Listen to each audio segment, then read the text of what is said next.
The notification that would change everything Detective Diana Chen thought she knew about the Hoffman family disappearance appeared on her computer screen at exactly 2:43 p.m.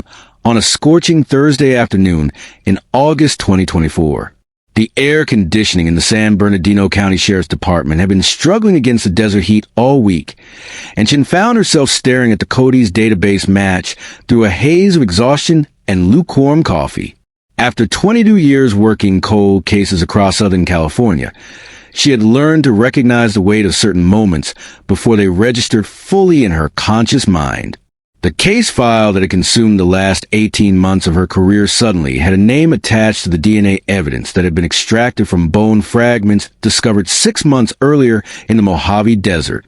Welcome to Cold Case Royales, where we uncover the extraordinary stories hidden behind America's most baffling disappearances. Before we dive into this incredible tale of a family that vanished into the desert and the shocking DNA breakthrough that finally revealed their fate after 4 decades, tell us in the comments what state you're watching from today.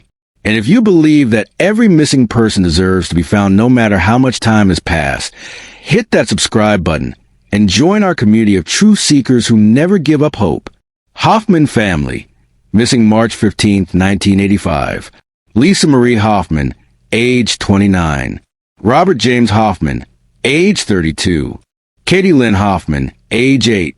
File last updated in 1987. 39 years. Chen had worked disappearances that stretch back decades, but nothing quite like this.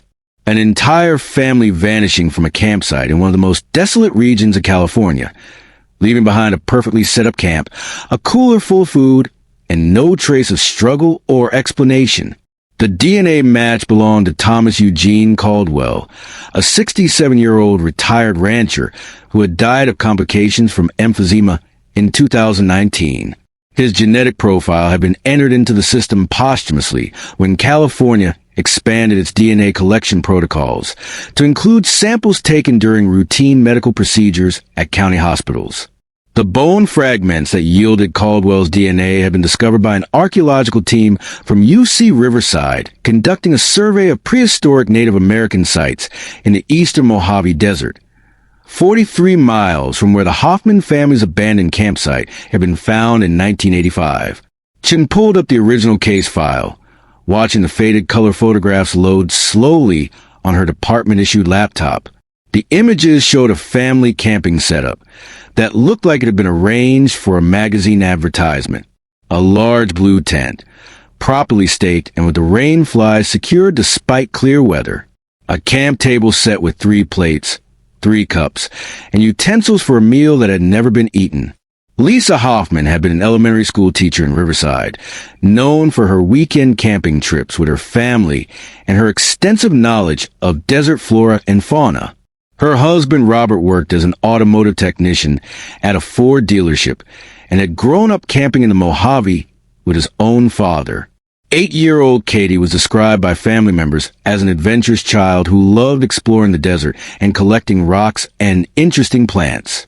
They were experienced campers who had been making trips to remote locations throughout Southern California since before Katie was born. The family had left their Riverside home on Friday afternoon, March 15, 1985, planning a 3-day camping trip to celebrate Katie's spring break from school. Lisa had told her sister Margaret that they intended to camp near Kelso Dunes, a popular but still relatively isolated destination in the Mojave National Preserve. The weather forecast called for clear skies and mild temperatures, perfect conditions for their planned hiking and stargazing activities.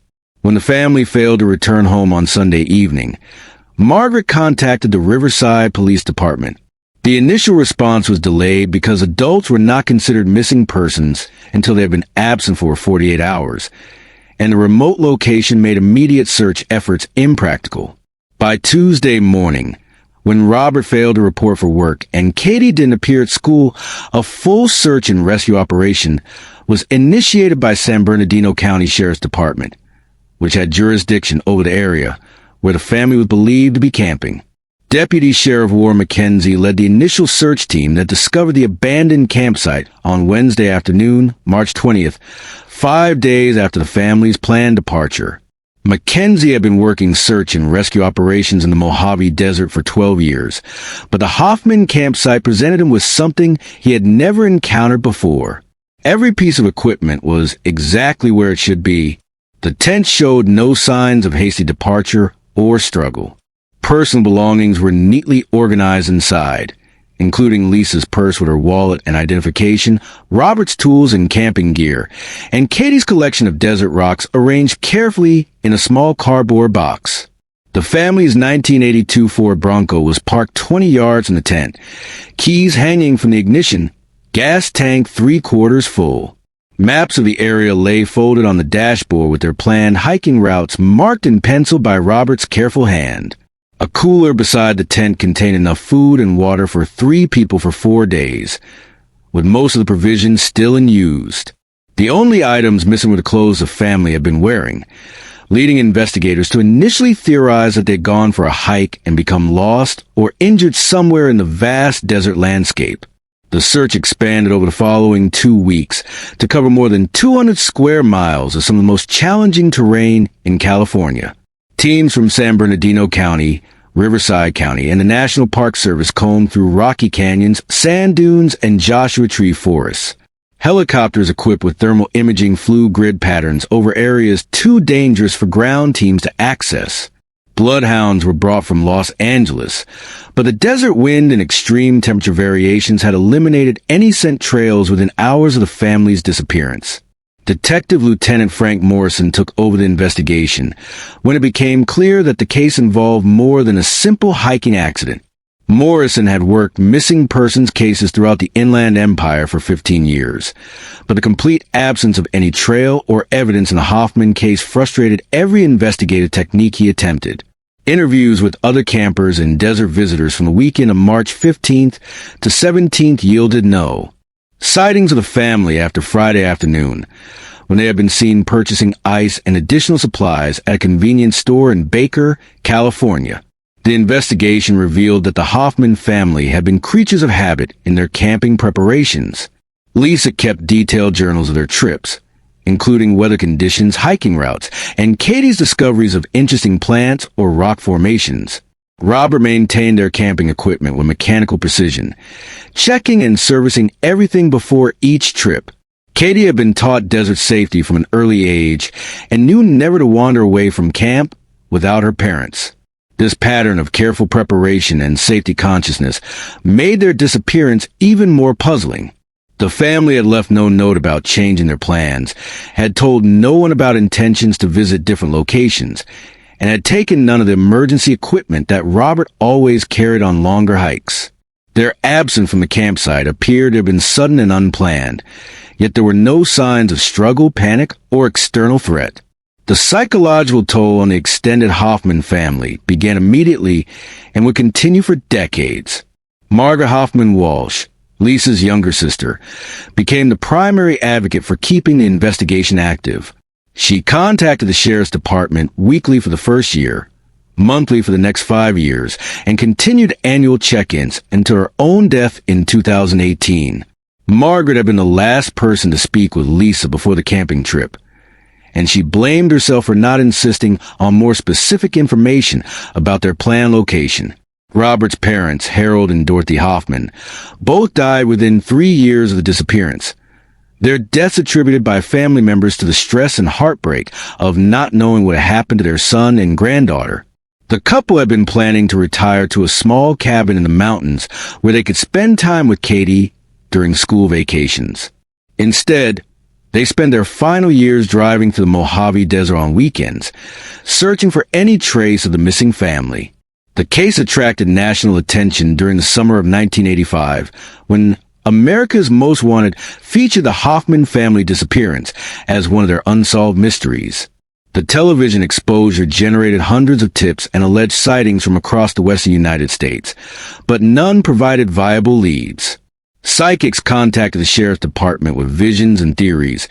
Private investigators offered their services to desperate family members, and amateur searchers organized their own expeditions into the desert.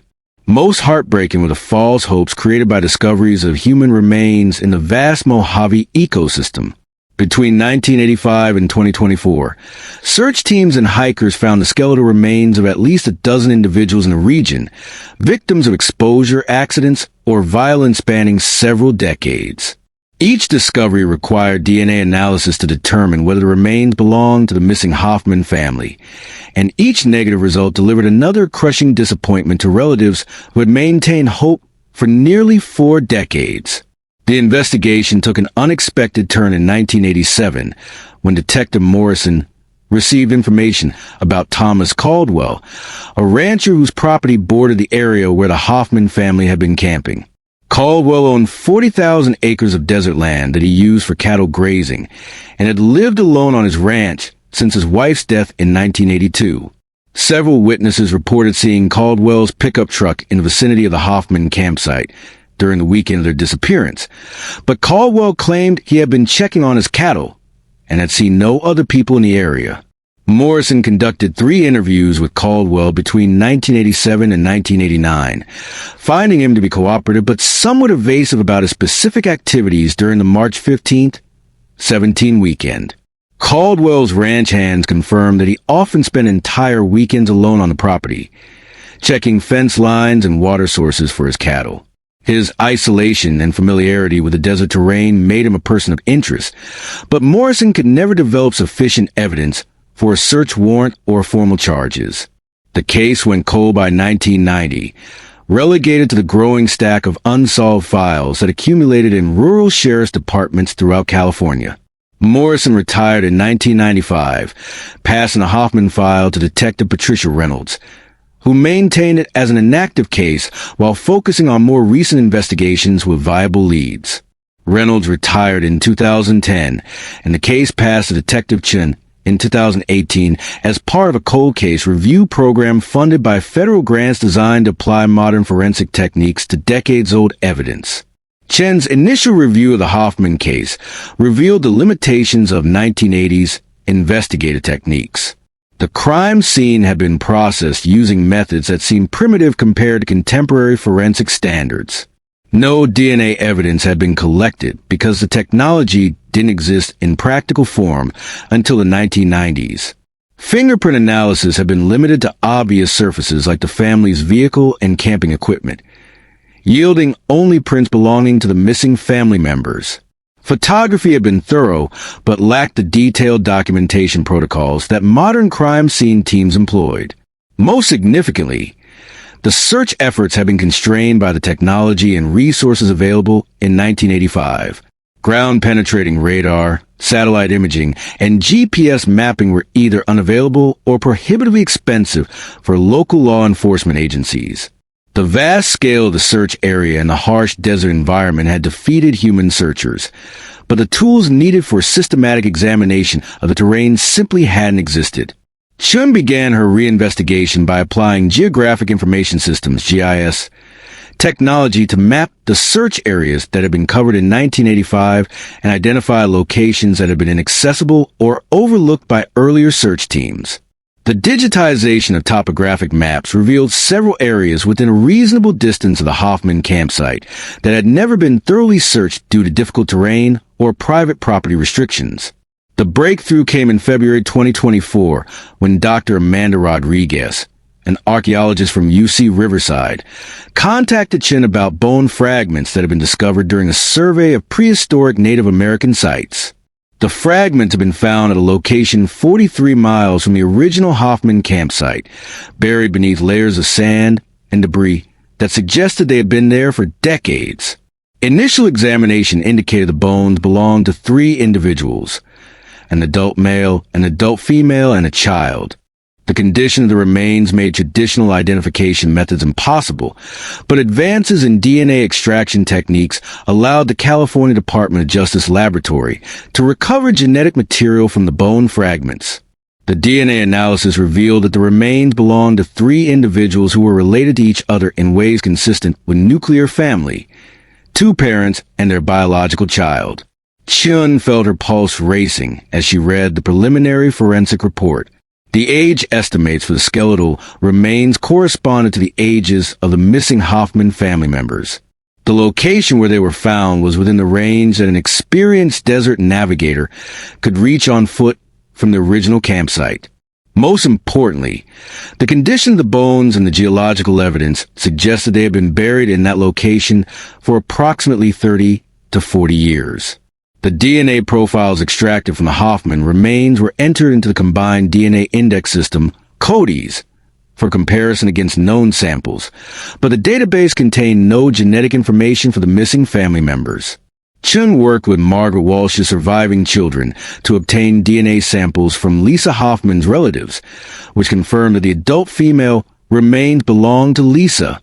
Similar testing with Robert Hoffman's surviving brother confirmed the identity of the adult male remains.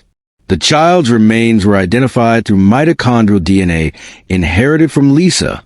Finding the Hoffman family's remains answered the decades-old question of what had happened to them, but it raised new questions about how and why they had died 43 miles from their campsite. The forensic examination revealed evidence of blunt force trauma to all three skulls, indicating that their deaths had been the result of violence rather than accident or exposure. The location where they were buried was accessible only by four-wheel drive vehicle and was sufficiently remote that the grave sites might never have been discovered without the archaeological survey. Chen's investigation into the circumstances surrounding the Hoffman family's deaths focused on identifying who would have had the means and opportunity to transport three bodies to such a remote burial location. The terrain and distance ruled out most casual criminals or opportunistic killers. The perpetrator would have needed intimate knowledge of the desert, access to appropriate vehicles, and sufficient familiarity with the area to select burial sites that had remained undiscovered for nearly 4 decades. Thomas Caldwell emerged as the primary suspect based on his proximity to the original crime scene, his extensive knowledge of the desert region, and his documented presence in the area during the weekend of the disappearance. However, Caldwell had died 5 years earlier, making traditional interrogation and prosecution impossible. Chen needed additional evidence to definitively link him to the murders. The breakthrough came when Chen obtained permission to exhume Caldwell's body and extract DNA samples for comparison with evidence collected from the Hoffman remains. Advances in forensic techniques made it possible to recover genetic material from degraded sources and to detect traces of DNA transfer that might have occurred during violent physical contact. The DNA analysis revealed genetic material belonging to Thomas Caldwell on bone fragments from all 3 Hoffman family members, indicating that it had been in direct physical contact with them at or near the time of their deaths. The pattern of DNA transfer was consistent with violent assault and the handling of bodies during transportation and burial. Additional testing revealed fibers from Caldwell's clothing embedded in the clothing fragments that remained with the skeletal remains. Chen's reconstruction of the crime began with the known facts about the Hoffman family's camping trip and Caldwell's documented presence in the area. The family had been camping legally on public land, but their campsite was located near the boundary of Caldwell's private ranch. Witnesses had reported seeing Caldwell's truck in the area multiple times during the weekend, ostensibly for legitimate ranch business, but with unusual frequency for routine cattle management. The evidence suggested that Caldwell had encountered the Hoffman family at their campsite, possibly during one of the patrol drives around his property boundaries. The motive for the initial confrontation remained unclear, but the forensic evidence indicated that violence had erupted quickly and resulted in the deaths of all 3 family members. Caldwell's familiarity with the desert and his access to four-wheel drive vehicles had enabled him to transport the bodies to remote burial locations where they might never have been found. The psychological profile that emerged from Chen's investigation painted Thomas Caldwell as a man whose isolation and territorial instincts had evolved into dangerous paranoia about trespassers on or near his property. Ranch hands who had worked for Caldwell described him as increasingly hostile toward outsiders during the 1980s, particularly after his wife's death had left him alone on the vast desert property. Several incidents were documented in which Caldwell had confronted campers and hikers with threats and aggressive behavior, though none had escalated to violence prior to the Hoffman case. The investigation revealed that Caldwell's behavior had become more erratic and threatening in the years following the Hoffman murders. In 1987, he was arrested for assault after attacking a group of rock hounds who had been collecting specimens near his property line. The charges were eventually dismissed when the victims declined to testify, reportedly after receiving threats from Caldwell. Similar incidents occurred in 1989 and 1992, establishing a pattern of escalating violence against perceived trespassers. Chen discovered that Caldwell's ranch had been the site of several other suspicious disappearances and unexplained deaths over the decades. In 1991, a solo hiker named Michael Torres had vanished while backpacking through the area and had never been found. In 1995, 2 college students camping near Caldwell's property had reported being stalked and threatened by a man matching his description. In 1998, the skeletal remains of an unidentified woman had been found on land adjacent to Caldwell's ranch, but the death had been attributed to exposure and no investigation had been conducted. The pattern of incidents suggested that Thomas Caldwell had used his isolation and knowledge of the desert to prey on vulnerable travelers for more than 2 decades. The Hoffman family murders appeared to represent the beginning of a killing spree that had continued until Caldwell's death in 2019, claiming an unknown number of victims whose remains might never be discovered in the vast Mojave landscape. Chen's investigation expanded to include a review of all missing person reports from the region between 1985 and 2019, cross-referencing them with Caldwell's documented activities and the locations where he was known to patrol his property. The analysis revealed at least 12 cases of missing hikers, campers, and travelers that could potentially be connected to Caldwell based on geographic proximity and timing. The scope of Caldwell's potential crimes presented Chen with an investigative challenge that extended far beyond the Hoffman family murders. Each missing person case required individual review and analysis to determine whether sufficient evidence existed to link it definitively to Caldwell. Most of the cases lacked the physical evidence needed for DNA comparison, and the passage of time had eliminated most witnesses and degraded crime scenes beyond useful analysis. The emotional toll of the investigation affected not only Chen, but also the surviving family members who had waited nearly 4 decades for answers about their missing relatives. Margaret Walsh's children, now adults with families of their own, struggled to process the revelation that their aunt, uncle, and cousin had been murdered by a man who had lived openly in the community for decades after committing his crimes. The knowledge that Thomas Caldwell had died peacefully in his own bed, never having faced justice for his actions, created a complex mixture of closure and frustration for the Hoffman family survivors. They finally knew what had happened to Lisa, Robert, and Katie, but the opportunity for traditional justice had been lost when Caldwell died 5 years earlier. Chen arranged for the Hoffman family remains to be returned to their relatives for proper burial, and in the 39-year uncertainty about their fate. The funeral service, held at Riverside Memorial Park on September 15th, 2024, was attended by dozens of people who had known the family or had participated in the original search efforts. The service provided closure for a community that had been haunted by the unexplained disappearance for nearly 4 decades. The investigation into Thomas Caldwell's background revealed disturbing details about his transformation from a seemingly normal rancher into a predator who used the vast Mojave Desert as his hunting ground.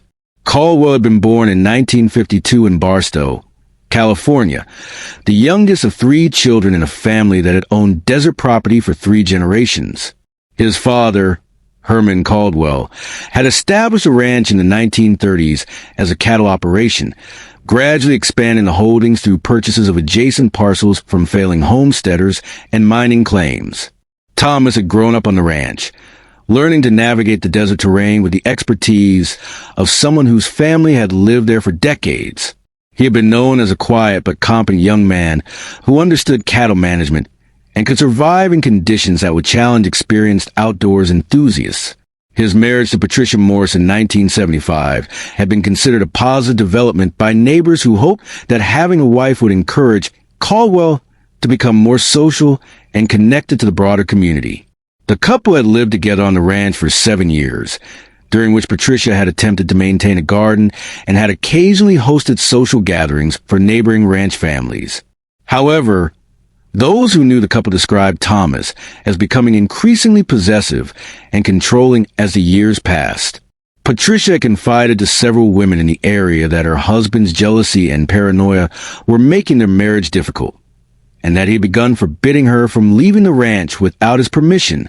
Patricia Caldwell's death in 1982 had been officially attributed to a fall from her horse while riding alone on the ranch property, but several people who knew the couple had privately expressed doubts about the circumstances. The investigating deputy had found no evidence of foul play, and Thomas's grief had appeared genuine to those who attended the funeral. However, in retrospect, Patricia's death marked the beginning of Thomas Caldwell's transformation into an increasingly dangerous and unstable individual.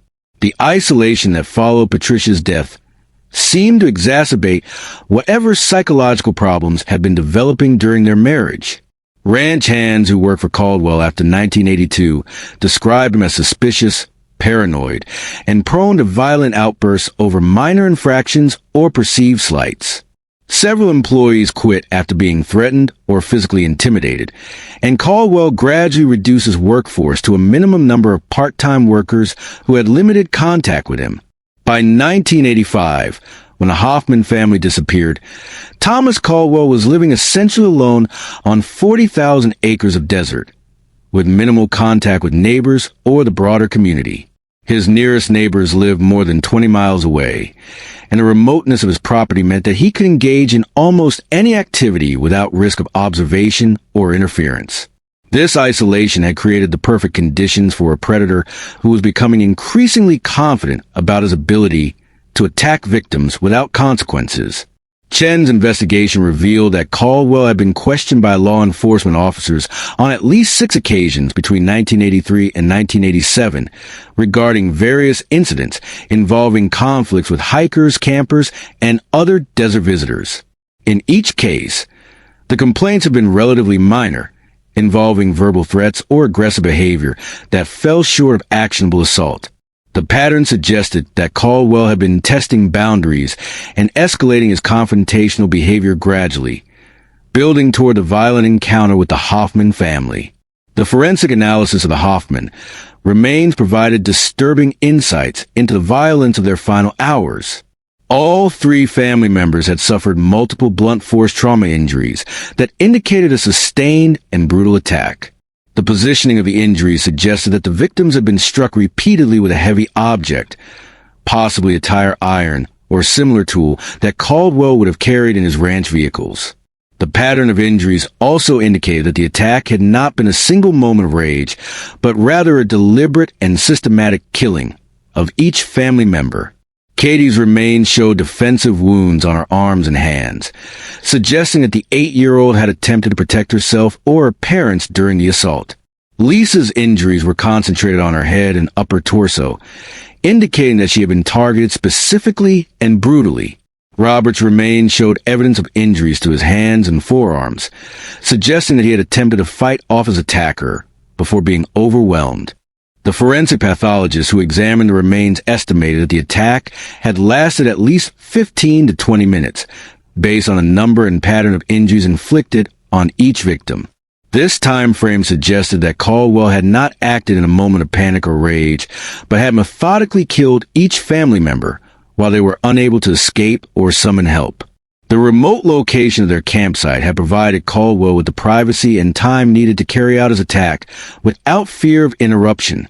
The transportation of the bodies from the campsite to the burial location 43 miles away represented a significant logistical challenge that further demonstrated Caldwell's familiarity with the desert terrain. The burial site was accessible only by 4-wheel drive vehicle and required knowledge of unmarked trails that connected various parts of the Mojave ecosystem. Caldwell had apparently made multiple trips to transport the bodies and any evidence from the campsite, returning later to stage the scene to make it appear that the family had simply walked away from their camp. The staging of the campsite had been sophisticated enough to fool investigators for nearly 4 decades. Caldwell had left all the family's belongings in place, including valuable items that a typical thief would have taken. The food and water supplies had been left undisturbed, and the tent had been secured properly, giving the appearance that the family had planned to return. Most importantly, Caldwell had somehow managed to eliminate any obvious signs of struggle or violence from the immediate area around the campsite. Chen's reconstruction of Caldwell's actions during the weekend of March 15th to 17th, 1985, relied on witness statements, forensic evidence, and logical deduction based on the known facts. Caldwell had apparently been conducting one of his routine patrols of his property boundaries when he encountered the Hoffman family at their campsite. The initial contact might have been relatively benign, perhaps involving questions about their camping permits or intentions in the area. However, something during this encounter had triggered Caldwell's violent response. The motive remained unclear, but Chen theorized that Caldwell's paranoia and territorial instincts had been activated by the presence of outsiders so close to his property. The isolation and his deteriorating mental state had created a situation where any perceived threat or intrusion might provoke extreme violence.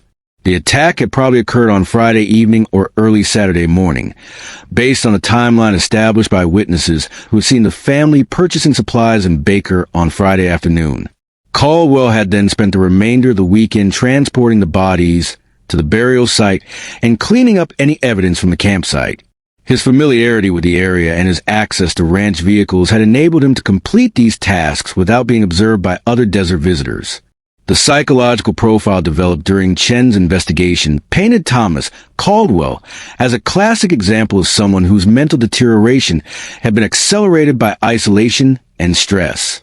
The death of his wife, combined with his natural tendencies toward paranoia and aggression, had created a dangerous individual who saw perceived threats everywhere and had the means and opportunity to act on his violent impulses. The desert environment had provided Caldwell with advantages that would not have been available to predators in more populated areas. The vast distances between settlements meant that crimes could be committed without witnesses, and the harsh climate and terrain made it unlikely that evidence would be discovered accidentally. The transient nature of desert recreation also meant that missing persons might not be reported for days or weeks, giving perpetrators additional time to dispose of evidence and establish alibis. Chen's investigation revealed that Caldwell had taken advantage of these environmental factors to prey on vulnerable travelers for more than 2 decades. His pattern of behavior suggested that he had developed a systematic approach to selecting and attacking victims who were unlikely to be missed immediately and whose disappearances could be attributed to the natural dangers of desert travel. The scope of Caldwell's crimes became more apparent as Chen reviewed missing person reports from throughout Southern California and neighboring states. The pattern of disappearances in the Mojave region showed significant clustering around areas where Caldwell was known to operate, with a notable increase in missing person reports during the years immediately following the Hoffman murders. Between 1986 and 2000, at least 8 hikers and campers had disappeared in areas within 50 miles of Caldwell's ranch.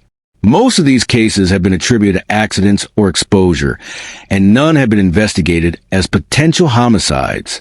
The victims had been predominantly young adults traveling alone or in small groups, fitting the profile of vulnerable targets that Caldwell apparently preferred. The investigation of these connected cases presented Chen with challenges similar to those encountered in the Hoffman case. Most of the missing persons had never been found, and the passage of time had eliminated most physical evidence and witnesses. However, the identification of Caldwell as the perpetrator in the Hoffman case provided a framework for re-examining these disappearances and potentially connecting additional victims to his crimes. Chen coordinated with law enforcement agencies in Nevada, Arizona, and Utah to review missing person cases from border regions where Caldwell might have operated. The cattle ranching business had provided him with legitimate reasons to travel throughout the southwestern United States, and his knowledge of desert terrain extended beyond California into neighboring states where he might have encountered and attacked additional victims.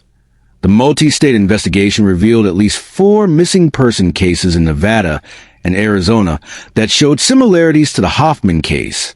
These disappearances had occurred during periods when Caldwell was documented as being in the areas for business purposes related to his ranching operations. The victims had been experienced outdoors enthusiasts who had disappeared while camping or hiking in remote areas, leaving behind campsites and equipment that showed no signs of struggle. The challenges of investigating these potential connections across multiple jurisdictions highlighted the difficulties that law enforcement agencies had faced in recognizing patterns of criminal activity that cross state and county boundaries. The lack of coordinated databases and communication systems during the 1980s and 1990s had prevented investigators from connecting related cases and identifying serial offenders who operated across large geographic areas. The technological advances that had finally enabled Chen to solve the Hoffman case also provided tools for investigating these connected disappearances. DNA analysis, satellite mapping, and computer databases that could cross-reference information from multiple jurisdictions offered capabilities that had been unavailable to earlier investigators. However, the passage of time had also degraded or eliminated much of the physical evidence that might have connected these cases definitively to Caldwell. The psychological impact of Chen's investigation extended beyond the immediate families of Caldwell's victims to the broader communities throughout the desert Southwest where he had operated. The revelation that a serial killer had been preying on outdoor recreationists for decades forced a reevaluation of assumptions about safety and security in areas that had been considered relatively safe for experienced campers and hikers. Educational programs were developed to teach outdoor enthusiasts about personal safety measures that might help prevent them from becoming victims of criminal predators. These programs emphasize the importance of detailed trip planning, regular communication with others about intended destinations and return times, and awareness of environmental factors that might make travelers vulnerable to criminal activity. The Hoffman case also prompted improvements in search and rescue protocols for desert regions throughout the Southwest. Training programs were established to teach searchers how to recognize signs of criminal activity and how to preserve potential evidence while conducting rescue operations. Communication systems were upgraded to enable better coordination between agencies and jurisdictions when missing person cases crossed administrative boundaries. The legal implications of Chen's investigation were complex because Thomas Caldwell's death in 2019 had eliminated the possibility of traditional criminal prosecution. However, the evidence compiled during the investigation provided sufficient proof to officially close multiple missing person cases and provide answers to families who had waited decades for information about their missing relatives. The San Bernardino County District Attorney's Office issued formal statements declaring that Thomas Caldwell would have been charged with multiple counts of first-degree murder if he had been alive to face prosecution. Similar declarations were issued by prosecutors in other jurisdictions where Caldwell's crimes had occurred, providing official recognition of his guilt even though traditional justice was impossible. These formal declarations provided important closure for the families of Caldwell's victims, even though they could not fully compensate for the decades of uncertainty and suffering that had preceded them. The knowledge that their missing relatives had been murdered rather than dying accidentally provided answers to questions that had haunted family members for years, but also created new sources of grief and anger about the injustice of Caldwell's escape from accountability. The media attention generated by Chen's investigation brought national focus to the challenges of investigating crimes in remote areas and the importance of maintaining active investigations of cold cases even when they seemed hopeless. Documentary filmmakers and true crime writers began examining the case as an example of how modern forensic techniques could provide answers to decades-old mysteries. However, Chen remained focused on the investigative aspects of the case rather than its entertainment value. Her primary concern was ensuring that all available evidence was properly analyzed and that every possible connection to additional victims was thoroughly investigated. The media attention was useful for generating tips and information from the public, but also created pressure to reach conclusions quickly rather than conducting methodical analysis that complex cold cases required. The scientific aspect of the investigation provided valuable insights for forensic researchers studying techniques for extracting DNA from severely degraded biological samples. The bone fragments recovered from the Hoffman burial site had been exposed to extreme desert conditions for nearly 4 decades, yet laboratory technicians have been able to recover sufficient genetic material for definitive identification and comparison. The success of these techniques encouraged researchers to continue developing methods for analyzing increasingly challenging forensic samples. The implications extended beyond criminal investigations to include historical research, disaster victim identification, and other applications where traditional identification methods were insufficient. Chen's investigation also contributed to the development of protocols for investigating crimes that had occurred in remote areas where traditional forensic techniques were less effective. The combination of archaeological methods, geographic information systems, and advanced DNA analysis provided a model for approaching similar cases in challenging environments. The training programs that emerged from the Hoffman investigation emphasize the importance of preserving evidence, even when current technology could not process it effectively. The bone fragments that had solved the case after 39 years have been carefully collected and stored by archaeologists who understood the potential value of biological samples, even when their relevance to criminal investigations was not immediately apparent. The interdisciplinary approach that had made Chen's investigation successful also influenced law enforcement training programs throughout the Southwest.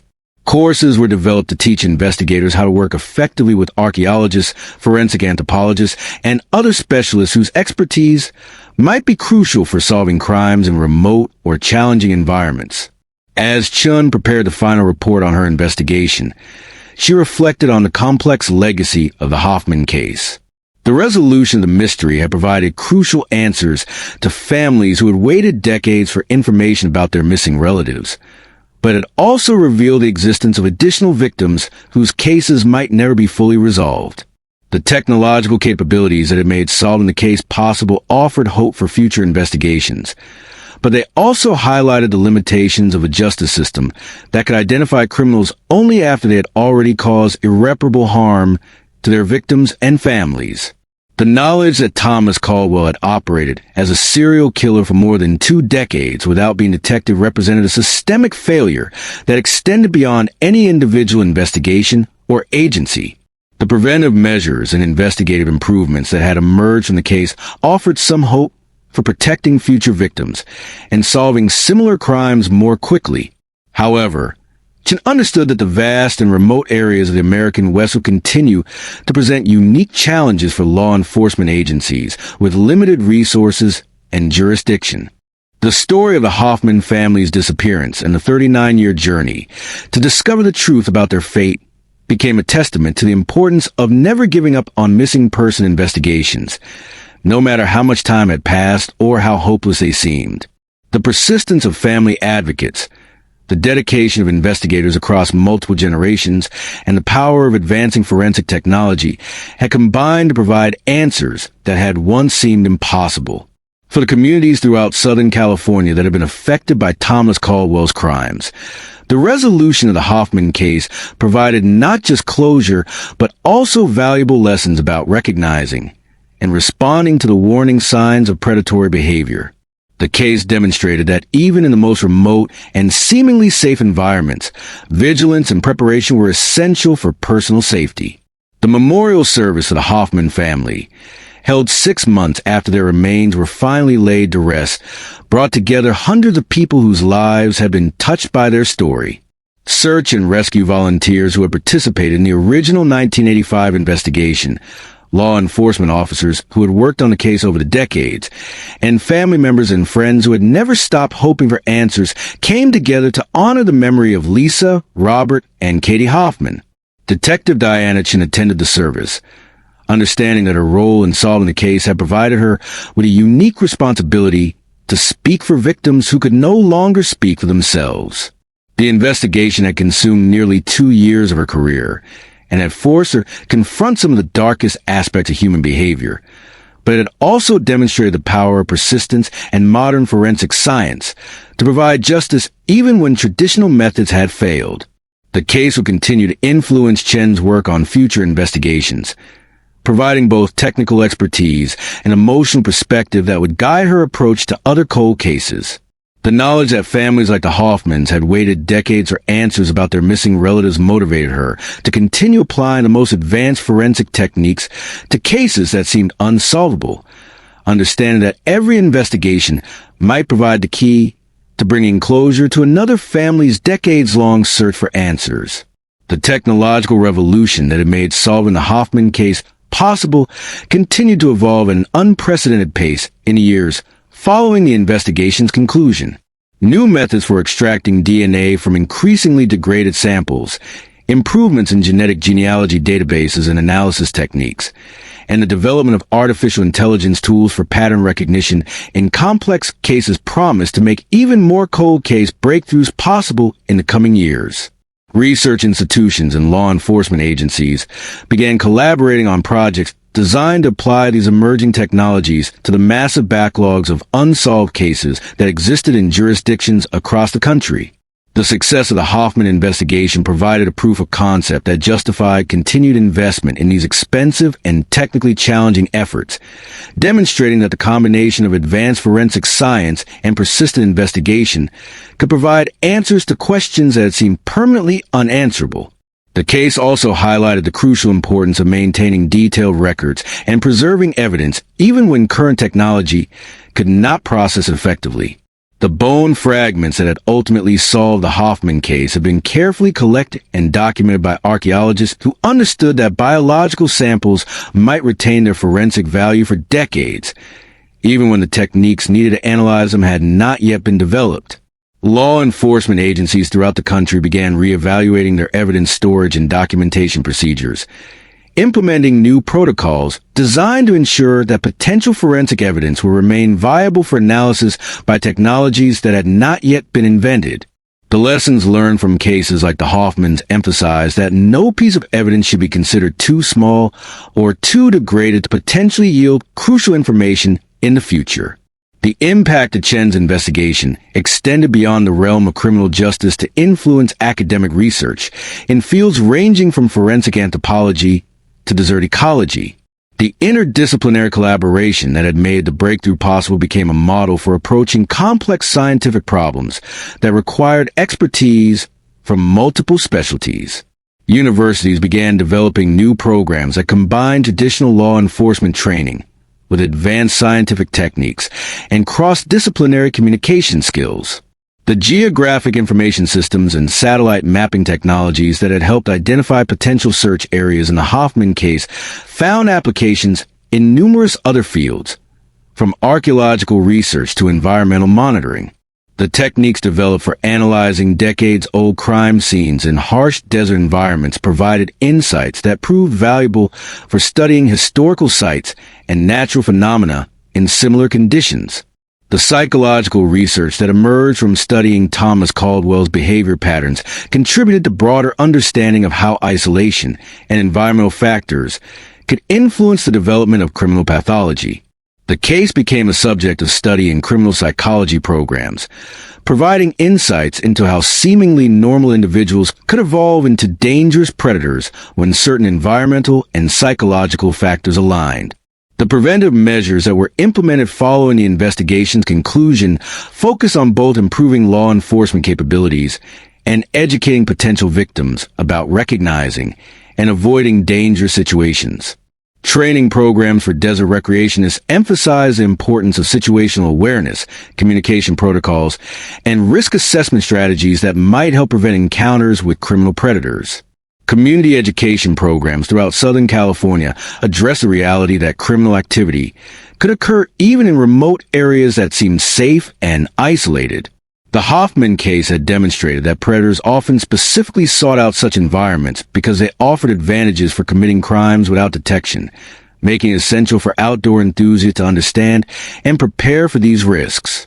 The technological solutions that emerged from the investigation included improved communication systems for remote areas, enhanced search and rescue capabilities, and better coordination between law enforcement agencies across jurisdictional boundaries. These improvements offered hope that future disappearances would be investigated more quickly and effectively, reducing the likelihood that cases will remain unsolved for decades. The memorial established for the Hoffman family became a focal point for ongoing efforts to support families of missing persons and to advocate for continued investment in cold case investigations. The site served as a reminder that behind every unsolved case were real people whose disappearances had devastated their families and communities, and that the passage of time should never diminish the importance of seeking answers and justice. The annual gathering held at the memorial brought together law enforcement officers, forensic scientists, family advocates, and community members to share information about new developments in cold case investigation techniques and to honor the memory of victims whose cases have been solved through persistent effort and advancing technology. These events serve both as celebrations of justice achieved and as motivations for continued work on behalf of victims whose cases remain unsolved. Detective Chen's career was permanently shaped by her work on the Hoffman investigation, influencing her approach to every subsequent case and reinforcing her commitment to never giving up on victims who deserved answers regardless of how much time had passed since their disappearances. The technical skills she had developed during the investigation, combined with the emotional understanding of what these cases meant to victims' families, made her a sought-after consultant on cold cases throughout California and neighboring states. The training programs that Chen helped develop based on her experience with the Hoffman case became standard curriculum in police academies and continuing education programs for law enforcement officers. The courses emphasize the importance of thorough evidence collection and preservation, the value of interdisciplinary collaboration, and the potential for seemingly hopeless cases to be solved through the application of advancing forensic technologies. The legal precedents established through the Hoffman investigation influence how courts and prosecutors approach cases where defendants had died before charges could be filed. The formal declarations of guilt issued by various district attorneys provided a model for achieving some measure of closure and official recognition, even when traditional criminal prosecution was impossible. The scholarly research that emerged from studying the investigation's methods and findings contributed to ongoing development of best practices for cold case investigations. Academic papers published in forensic science journals detailed the techniques that have been successful in extracting DNA from severely degraded samples and provided protocols that other laboratories could follow in dealing with similar evidence. The case studies developed from Chen's investigation became valuable teaching tools in criminal justice programs, demonstrating how modern investigative techniques could be applied to decades-old cases and highlighting the importance of persistence and systematic analysis in solving complex mysteries. Students studying law enforcement, forensic science, and criminal psychology learned from the Hoffman case how individual dedication and technological innovation could combine to achieve results that had once seemed impossible. The international attention generated by the case led to collaborations with law enforcement agencies and research institutions in other countries facing similar challenges with unsolved disappearances in remote areas. The techniques and protocols developed during the Hoffman investigation were adapted for use in different environmental and jurisdictional contexts, contributing to the resolution of cold cases on multiple continents. The documentary productions and true crime publications that examine the Hoffman case serve to educate the public about the realities of missing person investigations and the challenges faced by families who must cope with decades of uncertainty about their missing relatives. These media presentations, while sometimes sensationalized, also generated public support for continued funding of cold case programs and advanced forensic research. The philanthropic efforts that emerged from the case included scholarship programs for students pursuing careers in forensic science and criminal investigation, funding for advanced laboratory equipment needed for DNA analysis of degraded samples, and support for families dealing with long-term missing person situations. These initiatives ensured that the legacy of the Hoffman case would continue to benefit future victims and their families. The policy changes implemented at state and federal levels as a result of lessons learned from the investigation included improved information sharing protocols between law enforcement agencies, enhanced funding for forensic laboratory capabilities, and new requirements for evidence preservation standards. These systemic improvements promise to prevent future cases from languishing unsolved for decades due to inadequate resources or coordination failures. As the 5th anniversary of the investigation's conclusion approached, Detective Chen reflected on how the Hoffman case had changed not only her own career, but also the broader landscape of cold case investigation throughout the United States. The combination of technological advancement, persistent investigation, and interdisciplinary collaboration had created new possibilities for achieving justice in cases that had once been considered hopeless.